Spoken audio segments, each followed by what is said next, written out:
Spotlight is proudly sponsored by HEC Media, St. Louis's home for arts, education, and culture.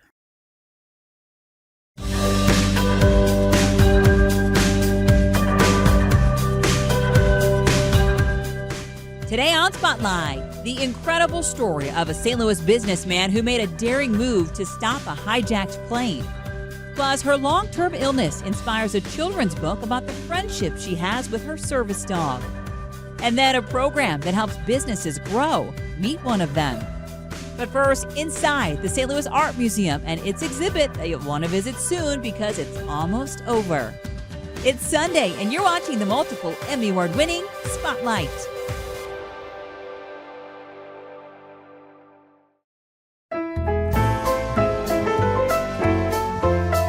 Welcome to Roaring, Art, Fashion, and the Automobile in France, 1918 to 1939 at the St. Louis Art Museum. So this is an exhibition that looks at the transformative role of the automobile in interwar France. And I think at its kind of core, examines the relationship between art, design, fashion, and the automobile, considering sort of how designers are impacted by the automobile and how they impact the automobile. We're certainly not the first museum to put automobiles on view, but this is definitely the first time at SLAM. And we were really excited to have the cars in conversation with other kinds of artwork and fashion and design. So in that respect, I think we're slightly different than some of the more recent exhibitions that have featured automobiles in museums. And so these cars, for instance, are completely one-off.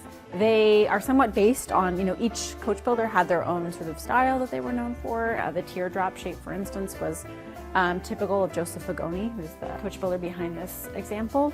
But they would then modify some of their kind of designs, customized to your specifications. Well, I love the really, really dynamic and dramatic curves of the front fender is something that Fagoni is well known for.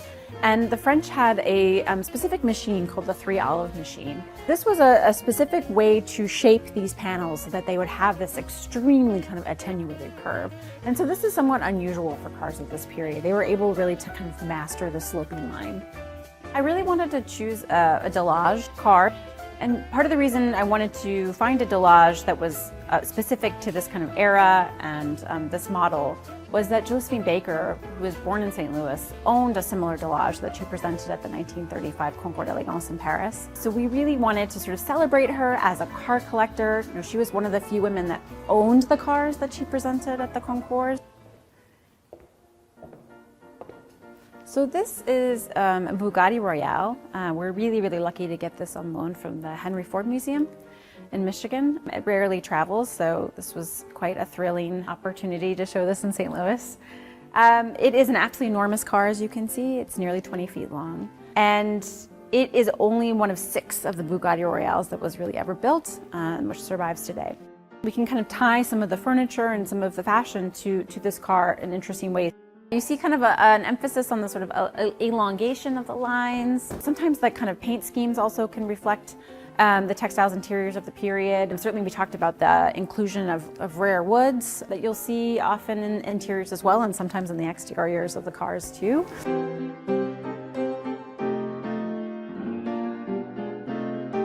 So you'll definitely see this connection visually. I would say you also see the connection to fashion, and really each car was kind of a bespoke work of, oftentimes called whirling sculpture, famous.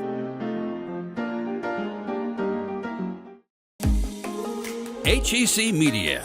Recognized, celebrated, honored time and again for excellence in the industry. Find all of the award-winning content at hecmedia.org. History Spotlight, brought to you by HEC Media and the Missouri Historical Society. Hello, I'm Dr. Jody Sowell, president of the Missouri Historical Society in St. Louis, and this is History Spotlight.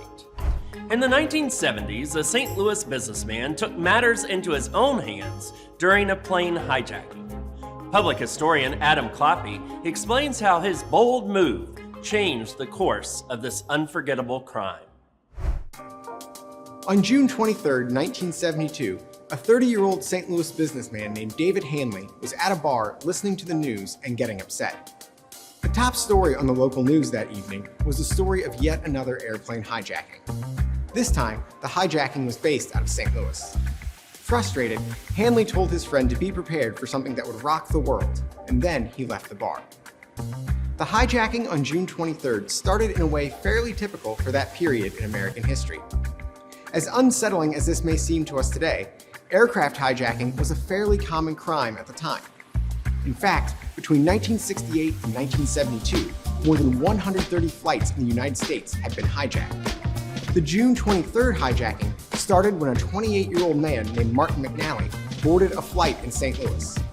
As the plane was beginning its descent into Tulsa, McNally pulled out a gun and approached a flight attendant. He handed her a note demanding $500,000, a shovel, and 5 parachutes. If he received these things, he said, no one would be hurt. The pilots turned the plane back toward St. Louis, where authorities began gathering McNally's ransom money and planning for a way to catch McNally once all the hostages were free. When the plane landed back in St. Louis so that authorities could hand off the cash to McNally, a crowd gathered outside Lambert Airport to take in the scene firsthand. As the onlookers watched the plane begin to taxi to a runway after the money was exchanged, they saw something incredible. Suddenly, a Cadillac Eldorado barreled through the safety fence and began careening toward the hijacked plane at 80 miles an hour. The car was driven by David Hanley, the man who had promised to rock the world.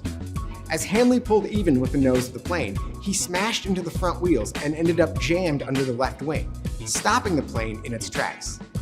Hanley's car was badly damaged, though Hanley would suffer only minor injuries and would later claim he had no recollection of any of the evening's events. However, for all the excitement of the crash, Hanley hadn't put an end to the hijacking.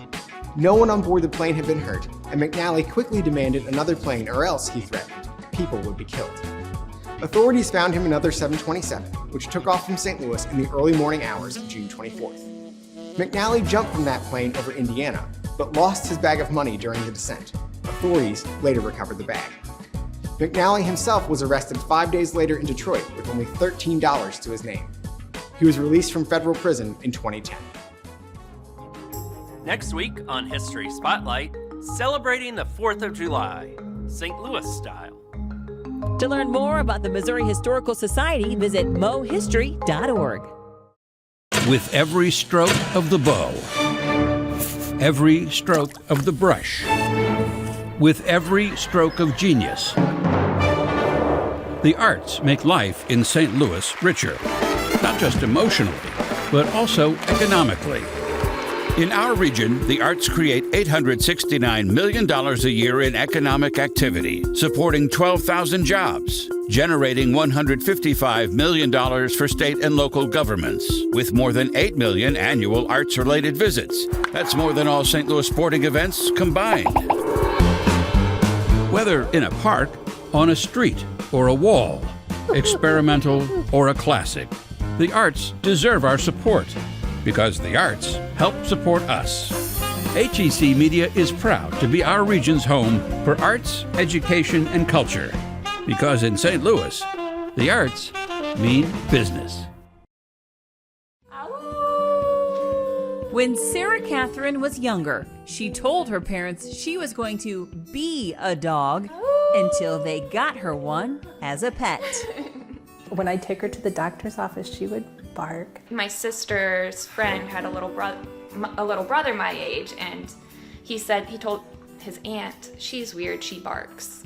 She was on the back of the couch howling out the bay window. So when Alice Eloise came into her life, it was instant puppy love. She is as silly as they come, as loving as they come, and as soon as I met her, it felt so right. This double doodle is more than just Sarah Catherine's BFF. She's her service dog. A double doodle is a puppy who has one parent who's a golden doodle, and the other parent is a labradoodle. And they were initially bred for service work. Sarah Catherine's journey to this silly service dog, as she calls her, began when she was 12 years old. A simple ankle sprain turned into a rare diagnosis. Reflex sympathetic dystrophy, also called chronic regional pain syndrome. In the years to follow, several other symptoms began, so she traveled the U.S. seeing doctors. The talk of like an ulcer at first, and then it's not that. Lyme disease. I was diagnosed with very severe digestive tract paralysis. cellulitis. I lost a lot of use of my right arm. A doctor finally landed on HLH. Something called hemophagocytic lymphohistiocytosis, which is a mouthful. It's also called HLH, and it's very rare. It's typically found in little kids, babies even. I was 19 at the time. After she lost function in her left arm, she decided a service dog like Alice Eloise might not be what the doctor ordered, but it's exactly what she needed. Puppy love is the most healing medicine there is. It really is. Early on in her illness, Sarah Catherine says she made a decision. I decided that I would rather be happy than sad. Super, super groundbreaking, I know. But it got me thinking that, you know, you can't help the things that happen to you, but you can do your best to how you react to them. She even wrote a children's book about that idea, Alice Eloise Silver Linings, the story of a silly service dog. I didn't want this to just be a book about a service dog. I had to let that shine through, let her just genuine, beautiful, bright, silly personality shine through. In the book, Alice Eloise looks for the positive, or silver linings, in each situation as she overcomes challenges learning to be a service dog. Sometimes it's really, really small. Some days it might not be anything big, but still noticing those little things can make such a difference. And just to not give up, because you'll really can miss out on some of those bright, beautiful silver linings if you do. We read the book to kindergarten, first and second grade at St. Mary's School. And a lot of them were unfamiliar with service dogs, and so they learned about how they can help and also what to do when they encounter them. We've donated to my hematology clinic. I'm still in pediatric care. And to, you know, hand out books and plushies to kids going through cancer treatment, that's incredible, just to see it impact other people whenever they're going through a hard time, especially. The book's message is simple. There's always a reason to smile, but sometimes you might have to look for those silver linings. Just because you're going through a difficult time doesn't mean that there isn't something good coming very soon, or even right now. Service dog Alice Eloise will always be Sarah Catherine's silver lining, and now these two besties hope their new book will do the same for readers. I had really big dreams. I wanted to be a vet, I wanted to be a missionary, I wanted to go to Africa, rehabilitate lions, and none of those turned out the way I thought. But I also have some really beautiful things that I'm very thankful for. If these things hadn't happened to me, I wouldn't have Alice Eloise. I wouldn't be sharing this message with people. So whenever people look at our journey, that's what I want them to see, that sometimes life doesn't go as we planned, but if you set out to see the beauty in it, you will find it. You can find her book at aliceeloise.com. It's also on Amazon.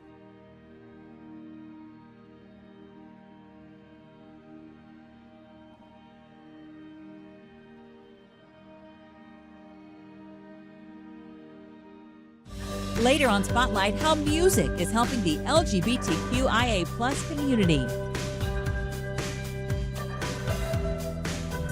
Meet Tiffany, owner of Pure Vibes and a recent graduate of the Diverse Business Accelerator.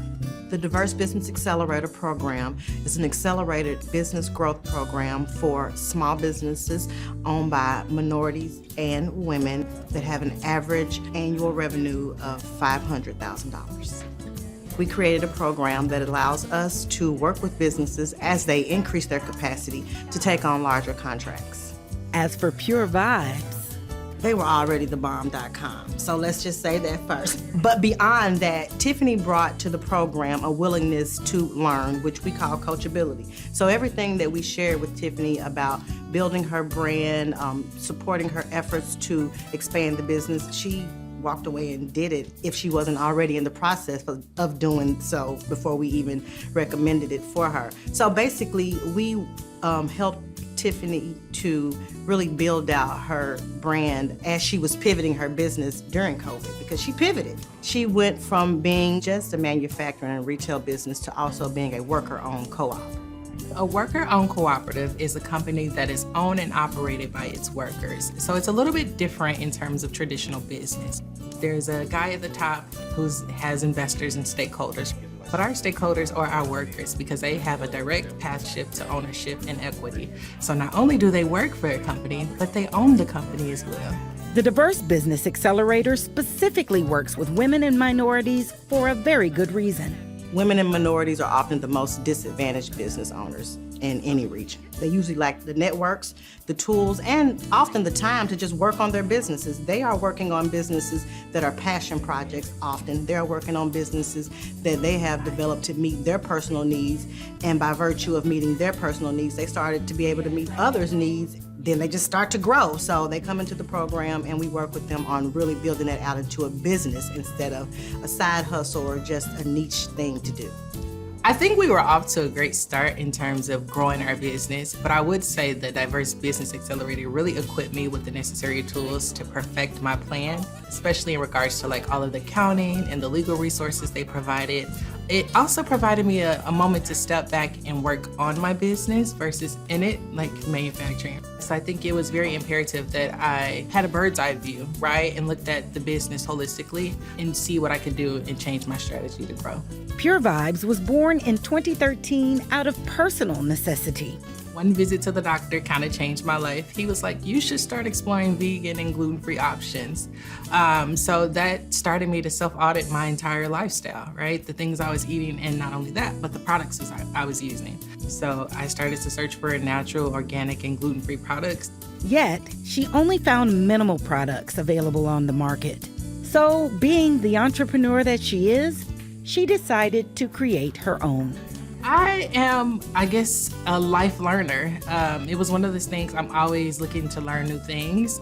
So I just started researching every ingredient on every product label.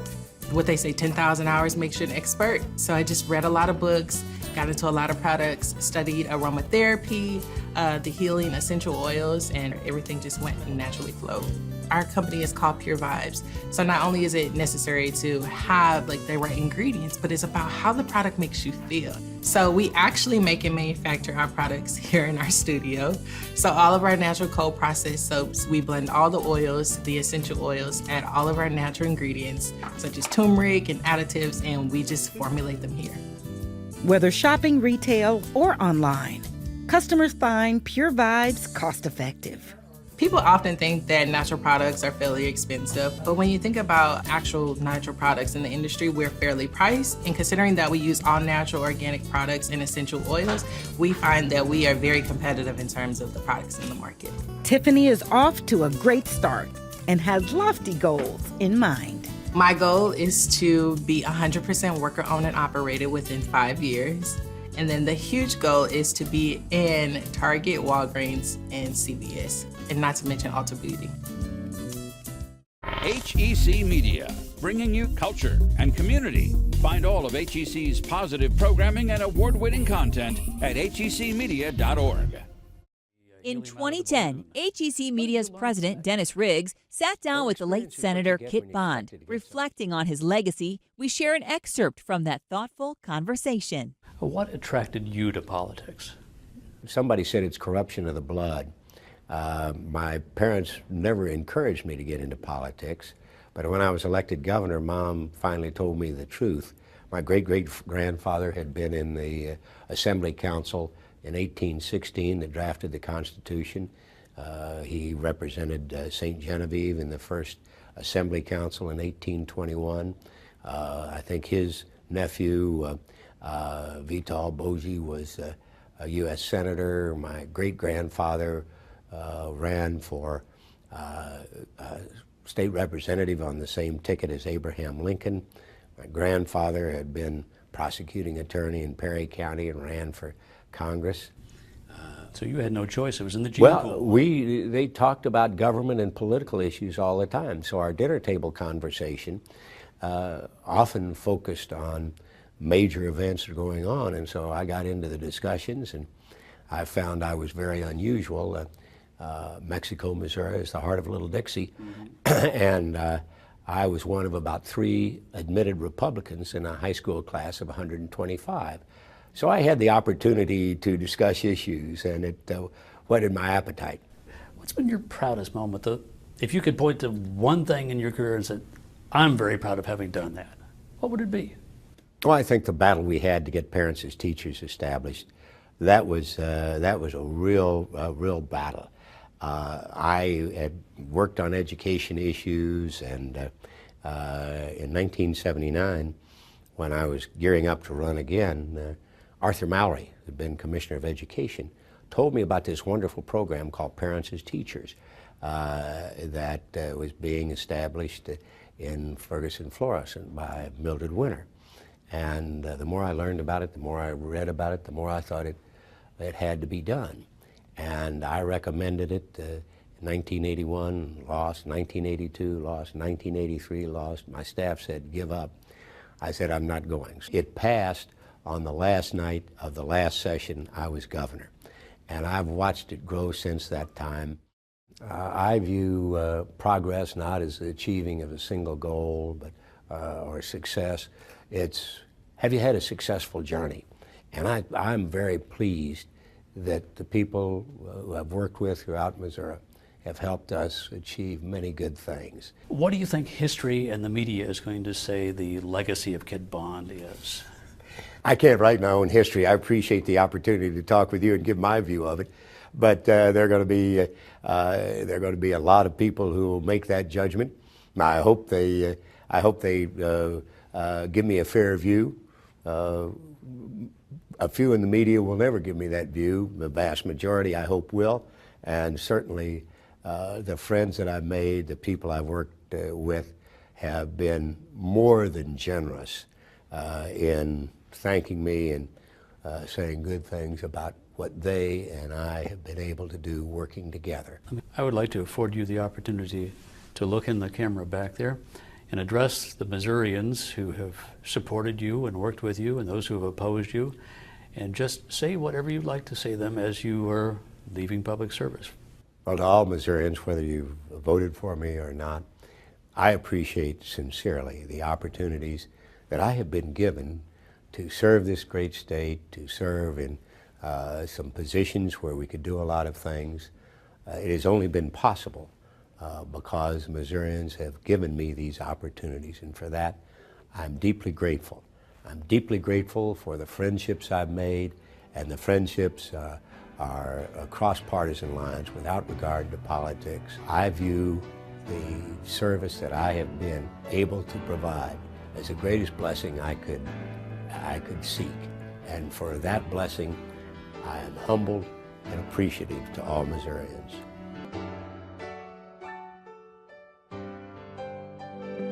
For more St. Louis stories, subscribe to the HEC YouTube channel. Spotlight STL from HEC Media.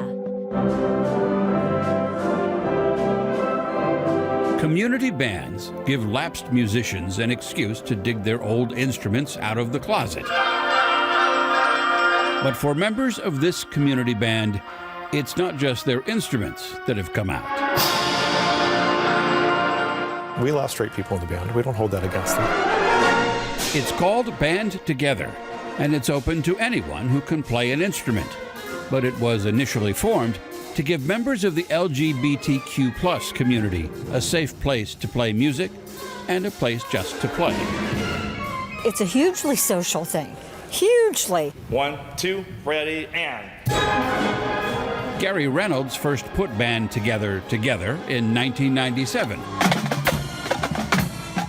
The goal was simply to march in the St. Louis Pride Parade. And they did. And they have ever since. But today, what started with just 10 musicians is now a roster of 170. And the people on the list are as diverse as the music the band performs. Earlier, it was probably more 2/3 men and mostly gay. Now, I would say we probably have about 30% are straight allies, which has been a real nice change.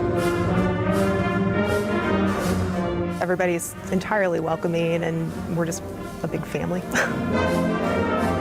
Annie Tikacek is one of those straight allies.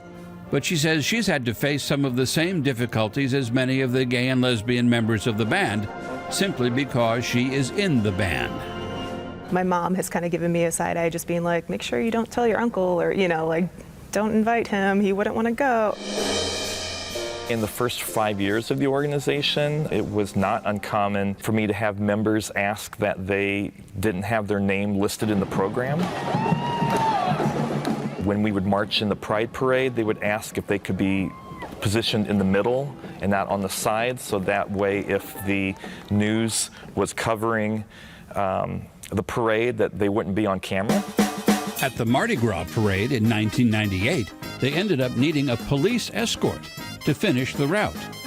We had balloons that had filled with helium that lined our float, and this person came by with a cigarette and started popping each of them, and he said, "You're all a bunch of s***." And just then, one of my band members stood up and stopped playing, and I thought, this is it, we're about to all be in a big fight. And right then, the police happened to show up and escorted us the rest of the way. We appreciate where we are now so much more. To think of Band Together as just a band for the gay and lesbian community is not only inaccurate, it's selling it short. We have a good sound. I mean, this is a good band. Some people who have memories of their high school bands, and there's a lot of high school bands that are, well, because it's high school. When I came around, there were about 25 people or so, maybe 30 at the most, and it was a young band. Pieces that we perform easily now was a challenge back then. Now, we can sight read pieces that I don't even know if the band could have done back then. So they've grown musically as well as in size and ability, but we still have all ability levels within the band. Band Together is more than just a community band. It's a community, a diverse family, playing in unison, on stage and off. I had a really horrible thing happen. I had a mistaken surgery, and I was on the edge, to say the least. This family helped pull me through. The point is that we're all embraced and loved by one another. It's just a very safe and loving space.